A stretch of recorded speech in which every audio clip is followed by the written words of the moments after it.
Hey, what is going on, guys? Today we're taking a look at the HGUC R-Jarja, and it is a pretty cool kit, I gotta say. Now again, although this is the original design of the R-Jarja, the actual Build Fighters variation came out first, which came out in 2014, so the majority of this kit is all from that 2014 mold, only with a few new parts on it. But that said, I think it does still hold up really well. It doesn't feel like you're building a now 5-year-old kit. It does still feel like a relatively modern HGUC kit. Now, not quite as nice as some of the recent HGUC releases that we've seen out lately, which have been really amazing.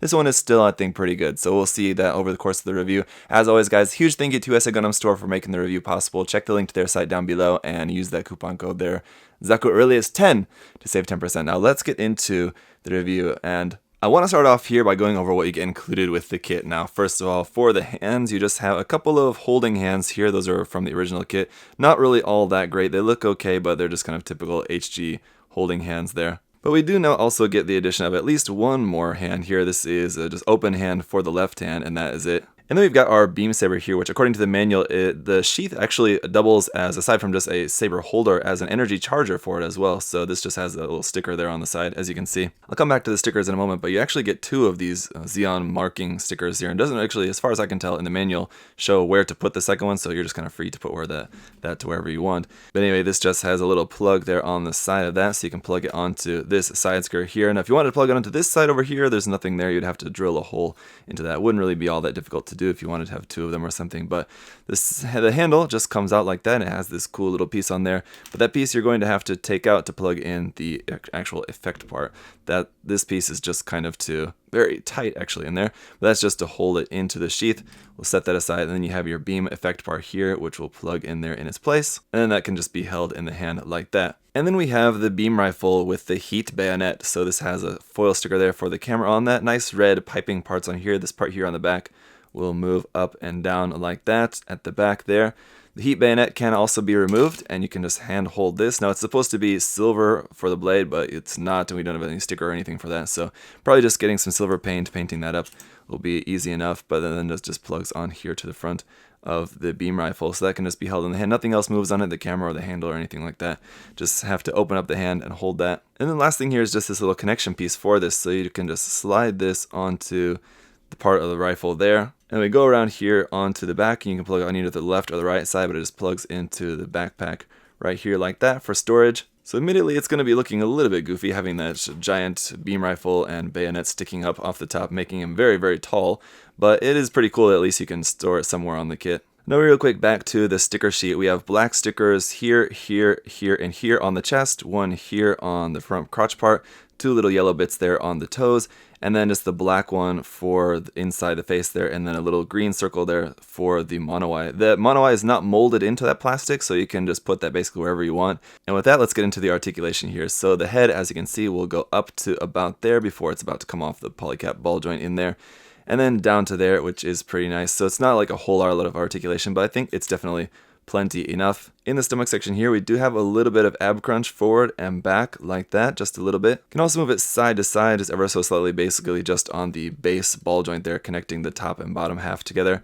That said, because of these parts here along the waist, you're not really going to be able to rotate it all that much, so you can rotate it just a little bit side to side, which should probably be enough for most general posing, but it could be just maybe a little bit more. Around here on the backpack, nothing moves. It's just this one kind of big thruster bell there up under the back. But if you wanted to plug some other different backpack or something onto here, it's interesting and worth noting that this part here in the center of the backpack just plugs on by just a regular kind of 3mm peg, so very easy to use any sort of other like build custom parts or something with this, or backpack from a different kit or something. Now onto the shoulders, they're basically on the same swinging out polycap ball joint there, so those will swing forward pretty nicely. This big shoulder armor is on a ball joint here at the end, not on the inside but actually on the outside, so it will move out and in like that. And the reason is, what you're supposed to do is to be able to rotate this like this and then spin it around to this position here. So now the spike's kind of sticking up kind of strangely, but then the shield is on the front, and then you can just kind of use that as like a front shield on the front of the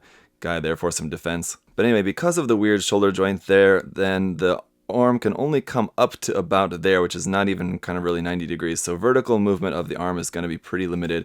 Otherwise, the arm is going to work pretty normally. We just have some rotation here at the top. And also kind of interesting, And it's kind of hard to show you, but here on the back of the arm you have this kind of tubing part which is connected like to the back of the bicep.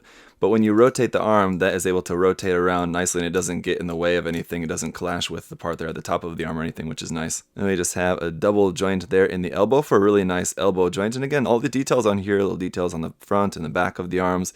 It all looks pretty nice. The wrist, of course, then just on a ball joint, then moving down here to the skirt armor. These skirts will move up to about there, about 90 degrees. The side skirts will move up and down a little bit like that as well. The back skirt doesn't move at all, it's just fixed there, but up underneath the back skirt we have some nice detail with some thruster bells in there for a separate part. Also you can see where you're going to plug the action base connector, of course. The hip joint is the style that will rock side to side like that. And then the legs can just be rotated there at the top. You can bring that forward all the way to about there, which is actually not too bad at all.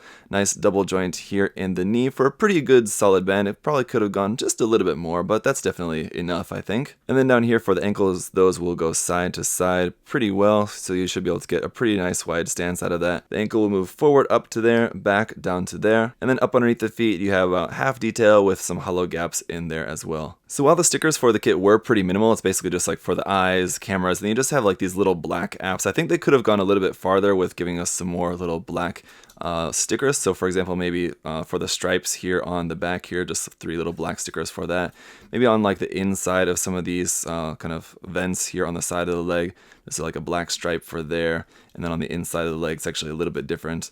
Like one there and one there. And then I suppose maybe up here for like the inside of these vents here on the back as well. But again, that's just for people who want to use stickers. If you're not using stickers, if you don't like using them for missing color apps, obviously you can just paint in those details. But there's definitely plenty of details in on this kit that are not filled in just as it is, just straight out of the box, with it just being a simple high grade that's not too out of the ordinary. But definitely just doing a little bit of painting, just filling in a little bit, few bits here and there will definitely make this kit look a lot nicer. And then there's, of course, just some panel lining, filling in all the details there. And then just for a size comparison, here it is compared with the classic Gundam character, the ARC-782. As you can see, the R-Jarja here is going to be a pretty big, pretty tall Zeon or Neo Zeon mobile suit here from the Double Zeta series. So while there are a couple points where the articulation is a little bit lacking, I still feel that the articulation overall is still pretty good. It's a pretty big, bulky design, and too, like the big shoulders do kind of get in the way a little bit, the shields on the back, and especially if you want to have the rifle plugged up onto the back as well. It is going to make them a little bit weighted, and just with the weight of those, it can also make it a little bit maybe difficult for posing, but overall, like I said, it's not quite on the standard of like the best HGUC kits that we're getting out recently, but it definitely doesn't feel dated for the fact that it's a 5-year-old kit. So I wouldn't let that concern you if that's something that you were concerned about buying this kit. But what should you be concerned about? As I mentioned before, there's missing color apps, but again, it's a high grade, so that's really not all that surprising. And the color apps that it is missing aren't really serious ones. They're just kind of little bits here and there that are easy enough to paint either way if you want to. The other problem, of course, with high grade kits is seam lines. Now, that does have some seam lines as well. There are seam lines on the big giant spikes on his shoulders. Those have seam lines down the middle of them. There's a seam line down the side of the sword sheath, because of course that's just 2 halves sandwiched together. But other than that, aside from maybe a couple bits on like the back of the lower leg and the rifle, there's really not a whole lot in the way of seam lines for this kit too, which is pretty nice. Just means that you don't have to do a whole lot of work to get this ready for painting. And then that brings me to my last point that I could see maybe some people not really particularly liking about this kit, and that's the color scheme. It's a little bit McDonald's kind of color scheme there. It may not be for everyone, but again, that's just where your painting can come in, and I think this should be a pretty easy kit to go about painting. So all in all, I've got to say this is a pretty solid high grade. It's not one that I think is absolutely amazing and something you should all run out and buy right away. It's cool. It does what it's meant to do. If this is a mobile suit that you like the design of the R-Jarja, maybe you're a big fan of Gundam Double Zeta, then yeah, by all means pick one up. If this is something that you're just not really all that into, it's not something that I would say I would have to recommend to everyone. So it's just kind of right down the middle of the road, doesn't do anything special, doesn't have a load of accessories, but what it does have is nice. What it is nice, and if you like it, then pick one up. But with that, guys, if you have any other further questions or comments, feel free to leave those down below. And as always, thank you so much for watching. Thank you again, USA Gundam Store, and hope you guys have a great day. I'll see you next time. Bye-bye. Hey! Thanks for watching, guys. Remember, if you want to check the kit out for yourself, you can head over to USA Gundam Store. Use that coupon code ZakuAurelius10. Save yourself 10%. Thanks for watching, guys. See you next time. Bye-bye.